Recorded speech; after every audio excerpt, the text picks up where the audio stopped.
Hello, one and all. This is my review of My Hero Academia, Chapter 407, An Exceptional Child.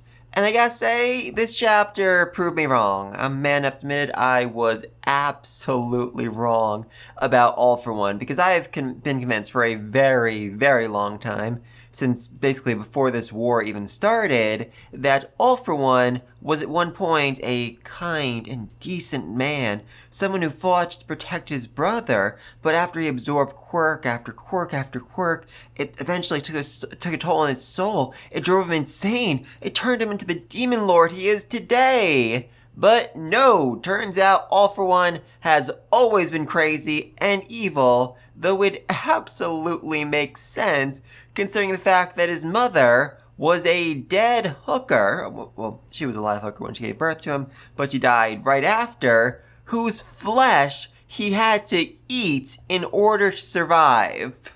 That is, holy mother of God above. That is, by and large, no, without a doubt, that is absolutely the darkest thing we have ever seen in this series.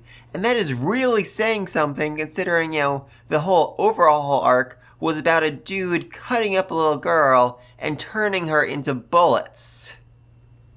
God, the series is messed up. It is so absolutely messed up. I'm seeing a lot of people online saying that Horikoshi wants to draw a horror series. He has my support. He absolutely has my support when he can draw panels like this and tell stories just this overwhelmingly dark and disturbing, and I love it. But this also has raised another question because the whole, nature versus nurture. I mean, don't forget, his brother, One for All, the first hero essentially, he was born in the same circumstances. His mother also died giving birth to him. He was washed away. He was almost eaten by rats. So why exactly is he better than his brother? Was he just, a better person? Was that just how he was born? I mean, possibly, but also, there's something really interesting in this chapter. Look at the difference between All for One and One for All. All for One is dressed in rags, not even like a robe or something. It's literally just rags that he's strewn over himself. While his brother, he's got a full outfit on, shirt, pants, all that great stuff.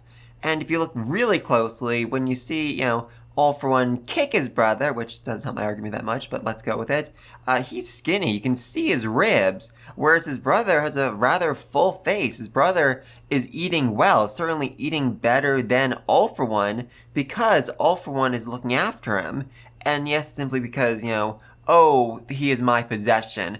I will not stand to see him taken from me. The truth is also that, All for One looked after him. He raised him, he protected him, he kept him safe. So, in a really, really weird, twisted sense, All for One was the hero that inspired One for All. I love it. I absolutely freaking love it. Oh, that is insane.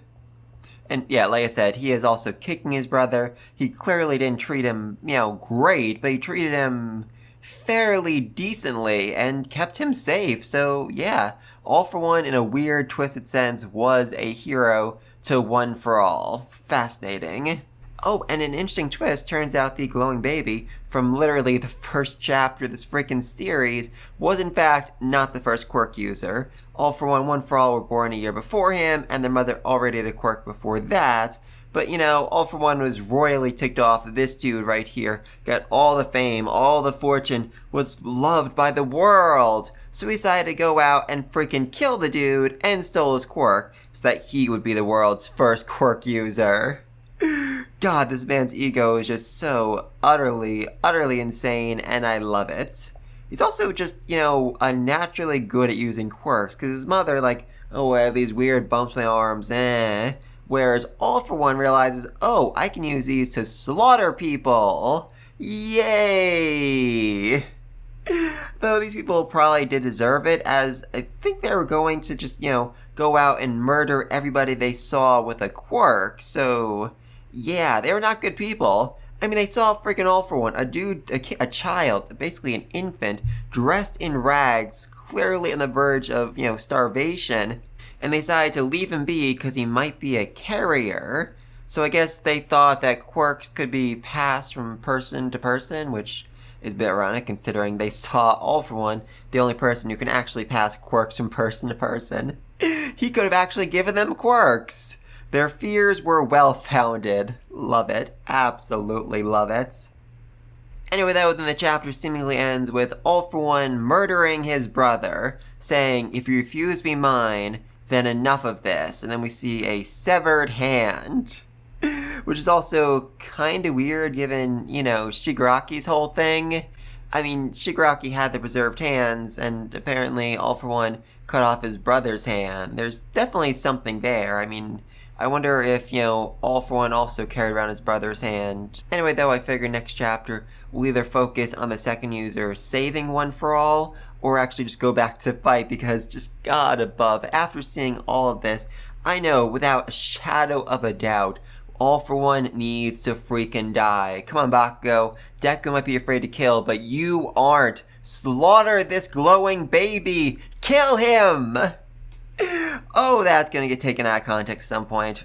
Oh well. Anyway, though, let me know think down below. Do you think that All For One was born evil, or was it a product of his environment? Do you think that if, All For One hadn't saved One For All, hadn't protected him, that One For All wouldn't have grown up to want to be a hero? And just what do you think's gonna happen next? Will Bakugo actually murder a glowing baby? And do you think Horikoshi should make a horror series once My Hero Academia is finished? Let me know think all this down below, and until next time, peace!